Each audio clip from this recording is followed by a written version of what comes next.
નમસ્કાર મિત્રો, અમારી ગુજરાત ખબર ચેનલમાં તમારું સ્વાગત છે। ગીર સોમનાથના કોડીનારમાં દુર્ઘટના ઘટી છે।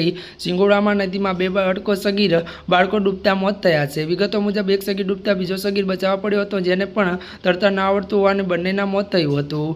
મળતી વિગતો વાત કરવામાં આવે તો બંનેના મૃતદેહને પાણીમાંથી બહાર કાઢીને પીએમ માટે મોકલવામાં આવ્યા છે। તો એક સગીરની ઉંમર 7 વર્ષ અને બીજા સગીરની ઉંમર 15 વર્ષની હતી। મળતી વિગતો વાત કરીએ તો અન્ય જણાવી દઈએ કે ઇસ્લામપુરા ત્યારે સોરઠિયા અને દલાલી ત્યારે શમશેર અલીનું મોત થયું છે।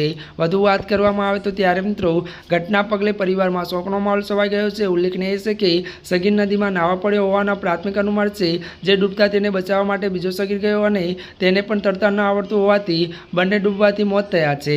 જ્યાં મિત્રો અત્યારે હાલની આ સૌથી મોટી અને દુઃખદ ખબર મળી રહી છે ગીર સોમનાથમાંથી। અત્યારે હાલ આ મોટા દુઃખદ સમાચાર સામે આવી રહ્યા છે। ત્યારે મિત્રો આજના માટે આટલું જ। અમારી ચેનલમાં નવા હોય તો અમારી ચેનલને મિત્રો લાઇક, શેર અને સબસ્ક્રાઇબ કરી દેજો। ધન્યવાદ।